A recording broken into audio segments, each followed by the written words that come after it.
आपने हाल ही में सुना होगा कि आरबीआई गोल्ड खरीदने वाला सबसे बड़ा सेंट्रल बैंक बन गया है। अगर हम दुनिया के सारे सेंट्रल बैंक्स की बात करें तो आज के पूरे सेशन में हम ये समझने की कोशिश करेंगे कि एग्जैक्टली इस चीज का मतलब क्या है, आरबीआई जो ये कर रहा है इस चीज का क्या मतलब है और क्या संकेत आरबीआई हम सबको देना चाहता है।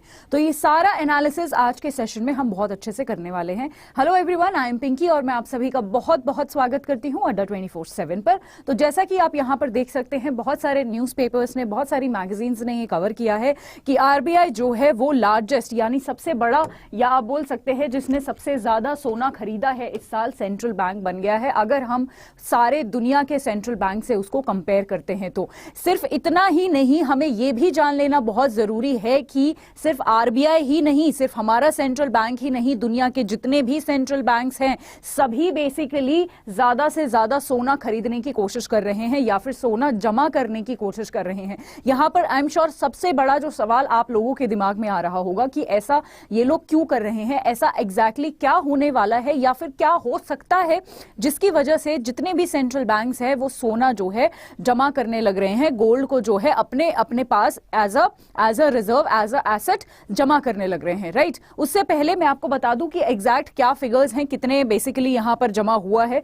तो 132.34 मेट्रिक टन जो है, अगर मैं अपने आरबीआई की बात करूं तो हमारा इस बार का सोने का परचेज रहा है। इससे पहले अगर 2021 की मैं बात करूं तो काफी ज्यादा सोना हमने 21 में भी खरीदा था। आपको पता है कोविड के टाइम पे भी सोना जो है उसका जो रेट है, बेसिकली हर चीज की करेंसी की वैल्यू, हर चीज की वैल्यू गिर गई थी, इकोनॉमीज गिर गई थी, बट सोने का जो दाम था, सोने का जो रेट था वो कहीं ना कहीं गिरा नहीं था, इनफैक्ट वो बढ़ ही रहा था।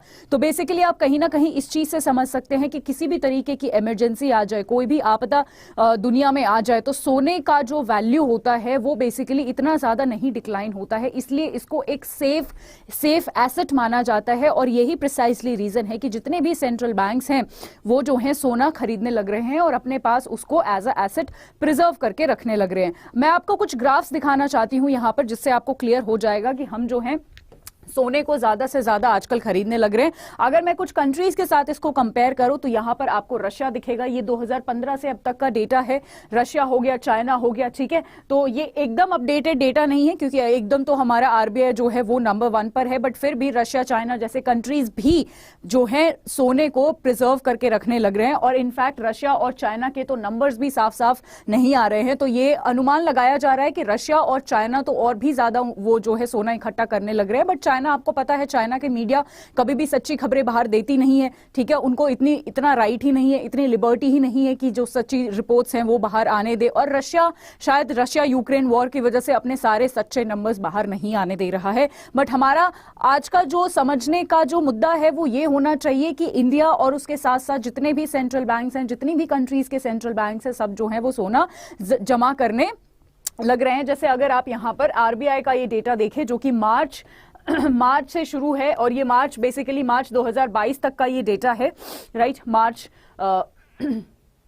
का ये डेटा है, मार्च का ये डेटा है। और आप यहां पर देख सकते हैं कि लगातार जो है खरीद जो है वो बढ़ी है। और अब तो हम दिसंबर में हैं, काफी ज्यादा ये खरीद जो है बढ़ गई है। अब यहां पर आता है सबसे बड़ा सवाल कि जी ऐसा क्यों हो रहा है, सोना सब लोग क्यों खरीदने लग रहे हैं, क्यों अपने फॉरेक्स रिजर्व में सोने का जो नंबर है, सोने का जो इकट्ठा कर रहे हैं वो क्यों बढ़ा रहे हैं। इसका सबसे जो 2 मेजर कारण है जो निकल कर आते हैं। सबसे पहले है सोना जो होता है वो एक हेज इंस्ट्रूमेंट है। हेज इंस्ट्रूमेंट ये है कि कोई भी इमरजेंसी आ जाए, चाहे कोई, जैसे कोविड आ गया, ठीक है, मान लो कल को मंदी आ जाती है, आपको पता है बहुत सारी बड़ी बड़ी ऑर्गेनाइजेशंस ने, बहुत सारे, इनफैक्ट जेफ बेजोस ने और बहुत सारी वर्ल्ड बैंक, IMF, सबने किसी ना किसी तरीके का एक संकेत किया है कि 2023 में हो सकता है कि मंदी वाला साल हमें देखने को मिले, रिसेशन हमें देखने को मिले। तो बेसिकली ऐसा जो इंस्ट्रूमेंट होते हैं, जो जैसा सोना हो गया, तो वो इंस्ट्रूमेंट अगर किसी भी देश के फॉरेक्स रिजर्व में अच्छा खासा पड़ा होगा तो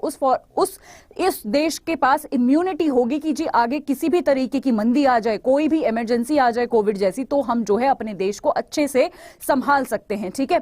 या फिर महंगाई आ जाए, उसमें भी हेल्प करता है, क्योंकि महंगाई में आपको पता है जब महंगाई बढ़ती है तो किसी भी कंट्री की जो करेंसी होती है, मुद्रा होती है, उसकी वैल्यू घट जाती है। बट सोने के साथ ऐसा नहीं होता, महंगाई के साथ उसकी वैल्यू पर ज्यादा फर्क नहीं पड़ता है, ठीक है। तो इसीलिए कहीं ना कहीं एक सेफ इंस्ट्रूमेंट माना जाता है जो कि हमें आने वाली इमरजेंसी या फिर अनसर्टेन सिचुएशन मतलब जिनका नहीं पता होता कि कब क्या हो जाए।